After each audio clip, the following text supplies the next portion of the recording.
Rent to rent's a bloody scam. In this video I'm going to expose why you should avoid it like the plague. Property trainers around the country use rent to rent or R to R as a tool to hook people into their training courses, pure and simple. Although the principles of rent to rent can seem like a no-brainer, it more often than not doesn't quite work out like that. So let's understand why so many people are convinced this is the way to a life of financial freedom. Let's look at some of the positives. Low startup capital is the reason, or the number one reason, that rent to rent is pushed so hard.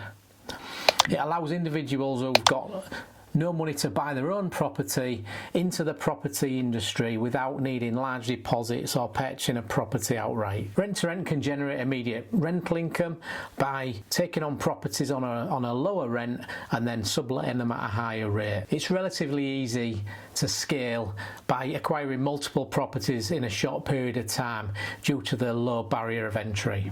Unlike buying property, rent to rent can yield property within weeks or months, offering faster returns.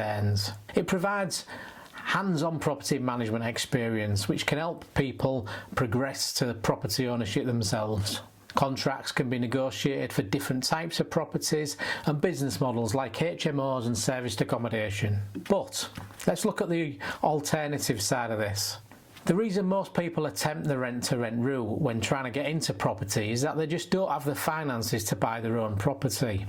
This lack of finance then puts them under undue pressure and can often lead to lack of performance, lack of maintenance, cutting corners in terms of legislation and so on. We've recently had an example where a renter didn't even know they were legally responsible for testing fire alarms in a HMO and had multiple management issues in the property, mainly down to lack of experience and lack of training. Rent-to-rent agreements must comply with strict legal frameworks, the same as anything else, including landlord permissions, licensing, tenancy laws, mortgage terms and insurance policy conditions. It is a fact that most lenders and most insurers will not allow what they class as subletting.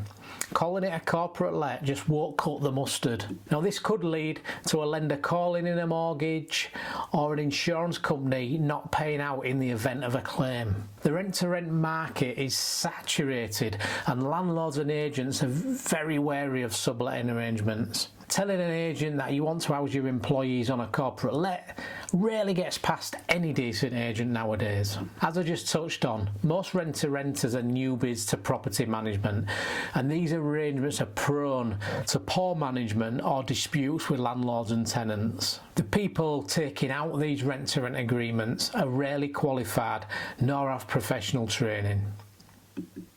If landlords decide to sell or reclaim the property, rent-to-renters can lose their income stream overnight with very little recourse. The fact the person had to do a rent-to-rent in the first place means they're unlikely to have the financial resources to take legal action against a landlord who wants to take the property back. Because the barrier to entry is so low with rent-to-rent, those that scale too quickly can often be more likely to have operational efficiencies, cash flow issues and poor management. So why do some landlords sign up for these rent-to-rent agreements? Well, usually it just seems very attractive.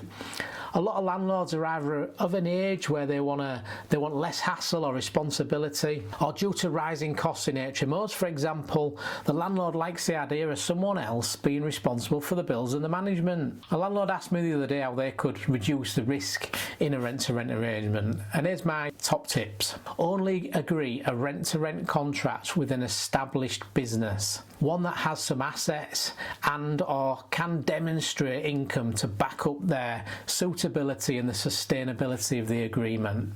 Ensure you have a suitable agent carrying out inspections at least 6 monthly to make sure compliance is up to speed and there aren't any cannabis factories running in the property, for example. Ask them for details of their experience in managing tenants and operating rental property. What formal training have they had? And property trainers don't count. We're talking NRLA, ARLA, Property Mark, Able Agent, etc. And if it's a HMO, then specific HMO training and experience should be demonstrated. There will be loads of people out there singing the praises of rent-to-rent. There are people out there who've based their whole business model on rent-to-rent. There are even trainers out there calling rent-to-rent an investment. It isn't an investment. Now, we all have our own opinions, and mine are formed from my own experience. More and more trainers specialising in rent-to-rent seem to be springing up. I see new ones every week. Maybe because it's the most attractive to those that are the most desperate to improve their situation and those without the capital to do so. After all, we've been hearing about no money down for years, and that draws them in for similar reasons. If you think this is a bit over the top or dramatic, then just Google social housing group scam. They're currently being investigated for a large rent-to-rent fraud. I'll pop a link to an article about this in the description below.